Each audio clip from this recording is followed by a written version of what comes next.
Well, as I said at the State of the Union address earlier this year, my top priority is to make sure that we continue the economic momentum that's been established, continue to grow businesses, create jobs, and make sure that we've got the kind of prosperity that is broad-based and allows people not just to get into the middle class, but ultimately to start their own businesses, start their own industries.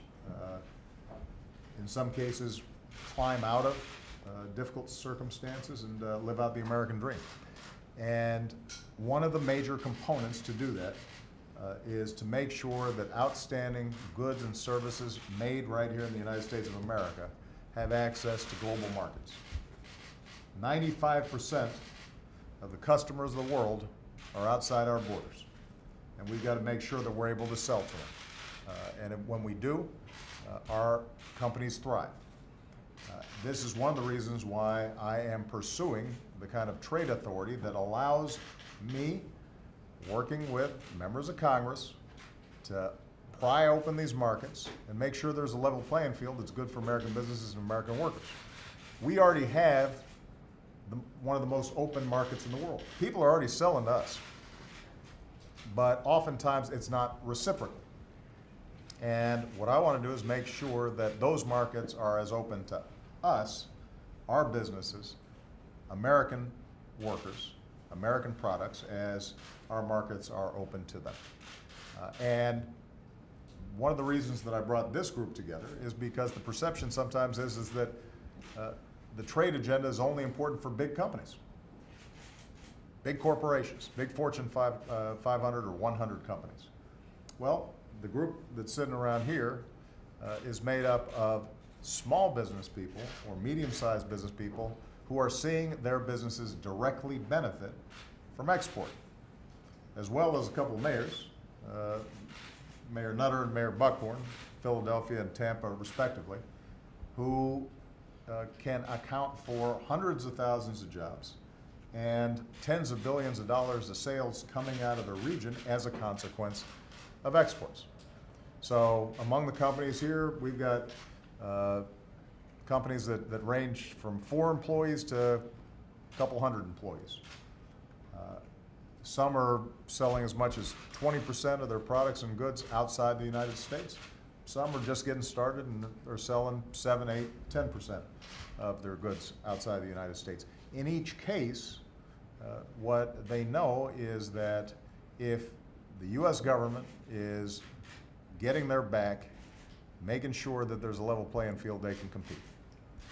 So just to tell one quick story, Jeff Huffman from Northwest Door makes big garage doors, and what he's finding is that when you have that stamp Made in America on it, customers like that.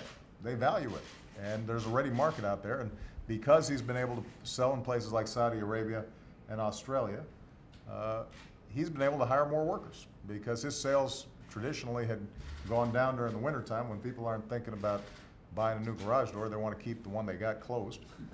And so it was there was a seasonal business cycle. Well, it turns out that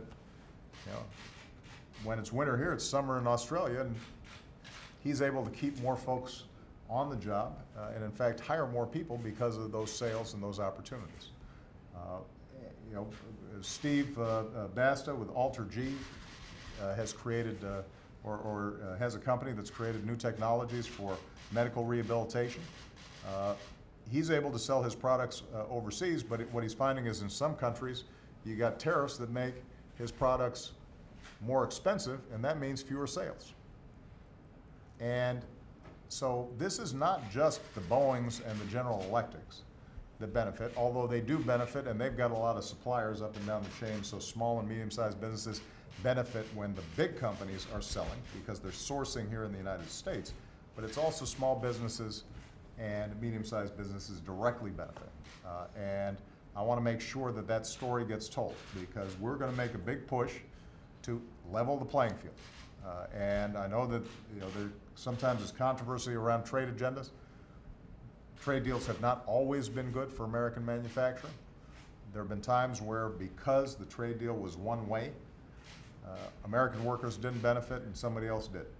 Well, we intend to change that.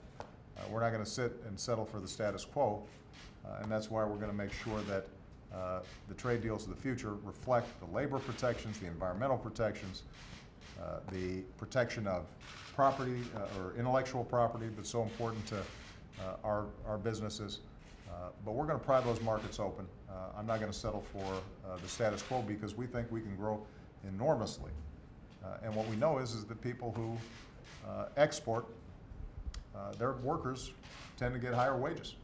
Those businesses do better. And we want to make sure that Made in America is showing up in every country around the world. That's our goal. And I appreciate very much the mayors who are here, who, as Michael Nutter said, doesn't have time for a lot of abstract ideological debates. What they know is they want to make sure their businesses are able to access these markets. You got Mayor Buckhorn's got the port in Tampa, which is the gateway for the entire southern part of our hemisphere.